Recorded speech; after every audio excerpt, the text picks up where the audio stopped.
그러면 이제 그렇게 해서 광고 회사를 선정을 했습니다. 자기에게 맞는 나름대로.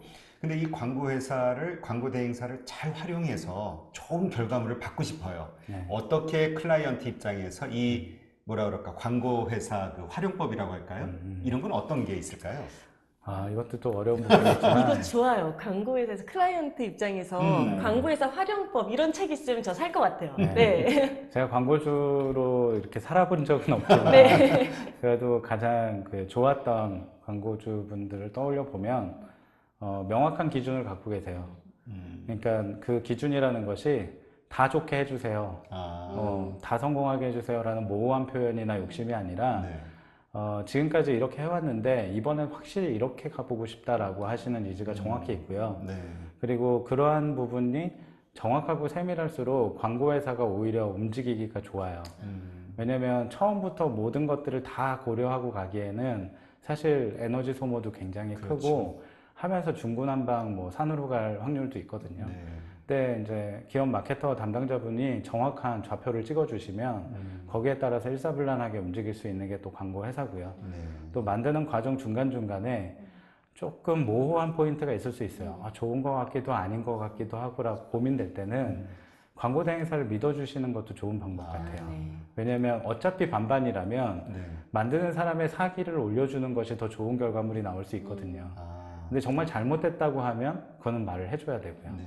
그러니까 오히려 모호한 기준을 갖고 모호하게 대해 주시다가 나중에 마지막에. 결과가 나와가지고 이거 아니었는데요 라고 말하면 서로 슬픈 이야기가 돼요. 네. 돌이킬 그렇죠. 수도 없고 시간도 예, 낭비되고. 다시 찍을 수도 없고 또 방향도 완전히 예, 좀 맥빠지는 방향이 되기 때문에 오히려 명확하게 짚어주시고 열심히 일할 수 있게 해주시는 게 가장 이제 한 팀워크로서 좋지 않나 생각해 봅니다.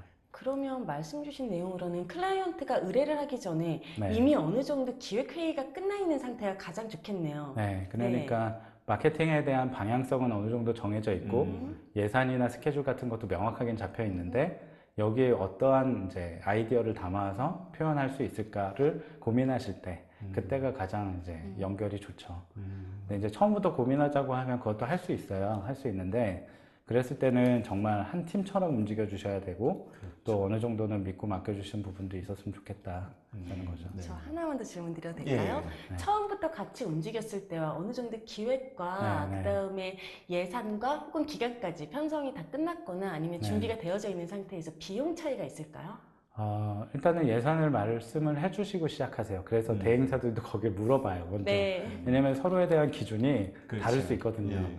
원하시는 거는 되게 SF 같은 어떤 대작을 원하시지만 예산은 뭐 바이럴도 힘든 상황일 수도 네. 있는 거고 좀 비약하자면요. 네, 그렇지. 그러니까 사실 서로의 눈높이에서 현실 가능성 있는 부분들, 그러니까 크게 보면은 스케줄하고 예산은 정확하게 협의하고서 거기에 맞는 아이디어, 거기에 맞는 스케줄을 저희가 짜드릴 수가 있어요. 근데 그렇지 않은 경우에 열려 있다가 나중에 또 예산을 이제 협의하려고 하면 이게 생각대로 되지 않는 경우가 너무 그렇죠. 많기 때문에요. 오히려 그게 또 중요한 요소입니다. 예. 근데 처음에 기업들이 그렇게 명확하게 나 예산을 이렇게 얼마를 책정을 했으니까 이 안에서 다 해줘 이렇게 나오나요? 아니면 일단 어떻게 하면 최고의 결과를 얻을 수 있는지 얘기하면 그거에 맞게 우리가 예산을 정할게 이렇게 나오나요? 대행사도 광고 회사도 저기 광고주께서도 예. 명확하게 예산 협의를 합니다. 그게 가장 스마트한 방식이라고 업계는 이해하고 있어요. 네. 왜냐면 그렇게 했다가 아이디어만 드리고 만약 예산도 모르는 상황에서 뭐 홀딩되거나 그렇죠. 안 한다고 하시면 거기에 쓴 저희 대행사들의 인건비와 에너지들은 그냥 하늘로 날아가는 거거든요. 그렇죠. 그러다 보니 또 기업에서 저희 광고회사에서는 손해가 너무 클 수가 있고요. 그래서 맥 빠지기도 하고 그래서 정확한 것들을 이제 생각해 놓고 하는 경우가 많고 그래서 계약서라는 것을 주로 많이 쓰고 시작합니다. 우리 그 PD가 그 이 크리스마스 그 뭐지? 크리에이티브 크리에이티브 아, 마스. 예. 네. 크리에이티브 마스. 주로 예, 괜찮아요. 크리스마스가 먼저 떠오르네. 네. 이 크리에이티브 마스가 이 영상하는 그 사람들한테 되게 그 인기 있는 회사라고 얘기를 하더라고요. 그래서 사내 복지라든가 이런 것들이 되게 독특하고 잘 돼 있기 때문에 네. 어떤 복지들이 있는지 좀 설명을 해주실래요? 저희가 일단 자유로운 문화를 기반으로 하고 있고요. 네. 책임감은 다 열심히 하고 있지만 뭐 예술로의 출근, 예술로의 외근, 퇴근이라는 제도가 있어요.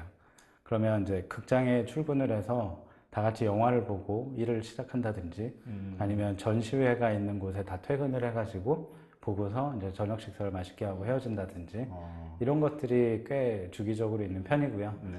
그리고 체육대회가 아니라 제육대회를 하고 있어요. 제육 먹나요? 네, 그래서 고기 구워 먹고, 좋네요. 네, 맛있게 네. 구워 먹고, 전혀 아. 이제 서로 다칠 일 없이 화목한 네. 이제 회식을 그렇게 하고 있고요. 아, 그래서 조금은 한 끗 다르고 좀 재미있고 위트 있게 회사 생활을 하고 있어요. 그리고 낮잠이 일단 그 권장 사항으로 돼 있어서 와. 책상에서 엎드려 자면 제가 뭐라고 해요. 누워서 좀 편안하게 자라고.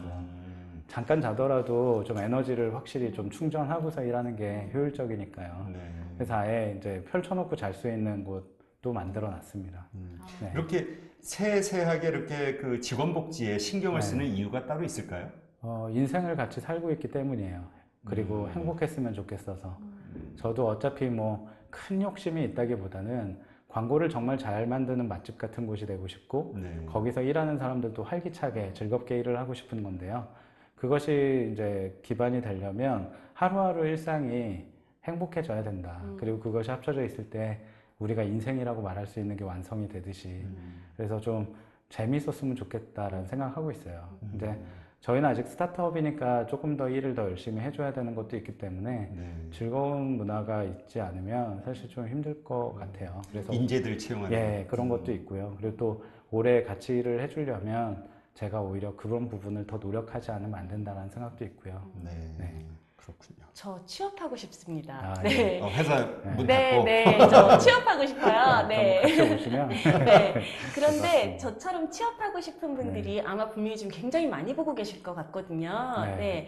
그런 분들을 뽑으시잖아요. 네, 네. 그러면 그분들은 어떤 준비를 해야 네. 이런 광고 대행사나 아니면은 더 좁게는 크리에이티브 마스에 취업을 할 수 있을까요?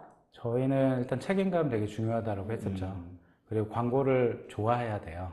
근데 그것이 어떤 그냥 구호에서 외치는 것이 아니라 사실은 어느 정도 증명이 좀 필요합니다. 그러니까 저희는 학벌을 보지 않고 다른 조건들을 보지 않는 대신에 이 두 가지에서만큼 깊이를 들여다봐요.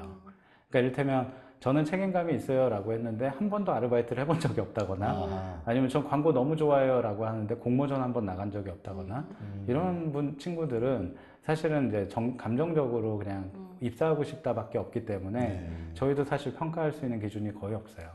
근데 이제 정말 열심히 했고 노력해 왔는데 그런 이력을 가지고 한번 저희한테 보내주신다면 정말 깊이 있게 좀 보고 뭐 학벌이나 영어 점수나 이런 거 상관없이 한번 이야기 나눌 수 있을 것 같아요.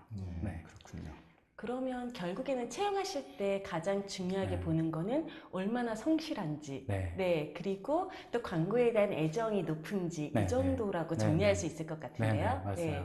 그럼 보고 계시는 분들 중에 나는 너무너무 광고에 대한 애정도 많고 그리고 성실하다 하시는 분들은 크리에이티브 마스에다가 바로바로 이력서 내시면 될 것 네. 같아요. 네. 뭐 1착으로 먼저 내는 거 아니에요? 저부터 내고 이제 제가 어떻게 되는지 결과를 네. 네. 아웃. 먼저 정리해 주시는 거네요. 네. 네. 그러면 우리가 광고인으로서 뭐 아까 파트는 여러 가지가 있지만 그래도 네. 가장 기본적인 게 크리에이티브적인 것 같긴 하거든요. 네. 이러한 자질을 키우기 위해서 어떻게 노력을 할 수 있을까요? 학생의 경우는 네. 좀 학교라는 틀 안에 너무 갇혀 있지 않았으면 좋겠어요. 그러니까 학점, 그리고 네. 뭐 시험, 학교 생활 굉장히 좁거든요. 굉장히 넓은 그 대학 생활을 좀 즐겨봤으면 좋겠어요. 그리고 다양한 경험도 좀 쌓았으면 좋겠고, 그리고 자기 인생에 대해서 좀 깊이 있게 고민해보는 시간이었으면 좋겠어요. 대학 생활이. 요즘은 너무 그냥 뭐 동아리 활동이나 이런 것도 거의 없을 정도로 스펙 쌓기나 아니면 그렇죠. 학점이나 아니면 영어 점, 토익 점수 뭐 이런 거에 너무 갇혀 있는 것 같아서요. 어떻게 보면 광고에서 필요한 거는 그런 부분들보다 더 넓은 것들을 경험한 자기 생각이 중요한 것 같거든요. 이런 부분들을 좀 눈여겨봐야 될 것 같아요.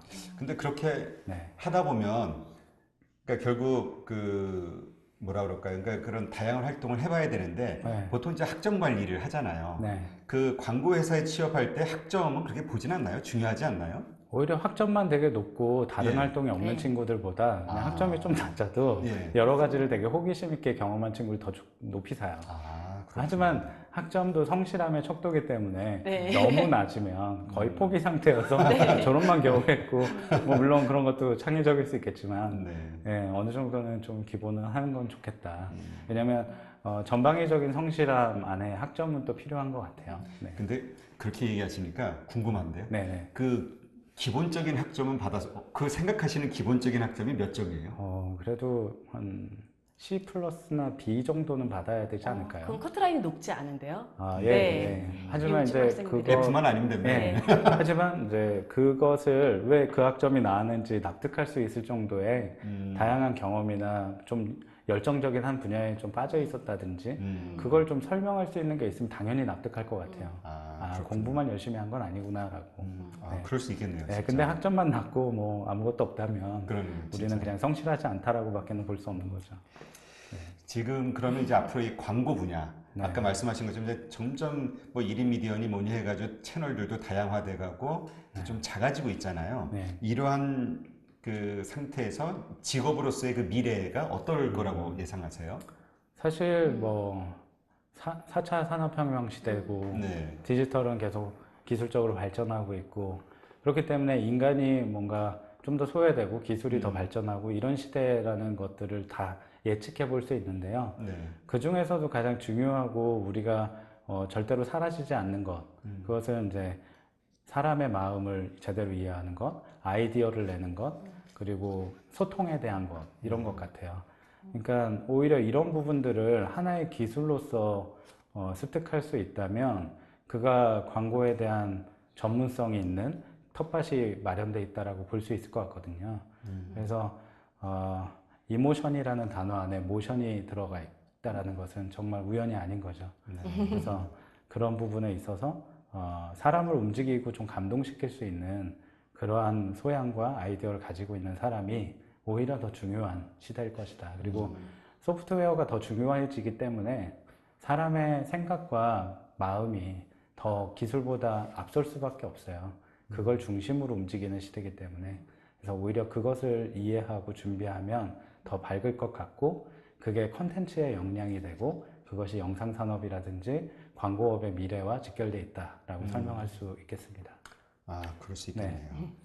그러면 이제 뭐랄까 이제 미래를 위해서 또 우리 이구익 대표님이 뭐 개인적으로 준비하고 있는 어떤 일들이 있으시다면 네. 어떤 게 있을까요? 저희는 사실 이제 크리스마스를 연상하고 있는데요. 예. 재능 기부 광고 같은 걸 좀 만들고 싶어서 창업을 하게 됐어요. 네. 그러니까 항상 우리가 매출액이 높은 광고주만 수주하고 잘 먹고 잘 사는 것에 대한 상업적인 수단으로서의 광고가 아니라 불우한 이웃들을 조금 더 제대로 도와줄 수 있는 광고 전문가로서의 컨텐츠 제작을 하고 싶었거든요. 그래서 광고를 잘하는 게 첫 번째 목적이고 네. 두 번째는 그 잘하는 그 기술을 가지고 소비자들이 아닌 어떤 불우한 이웃들, 소외된 이웃들, 뭐 독거노인이라든지 에너지 빈곤층이라든지 장애 아동이라든지 이런 분들을 위한 광고를 좀 만들어 드리고 있어요. 계속. 네. 그래서 미랄복지재단이라는 곳과 협약을 맺어서 오랫동안 계속 여러 편들을 제작해 드리고 있고요. 영국의 재난단체, 구호재난단체인 옥스팜이라는 곳에도 저희가 같이 협력해서 도와드리고 있고요. 네. 그래서 앞으로는 계속적인 그런 활동을 하고 싶고 또 자회사를 만들었는데요. 좀 사람들에게 선물이 되는 컨텐츠들 좀 많이 만들고 싶어요. 그래서 광고 이외의 활동들도 계속 준비 중에 있습니다.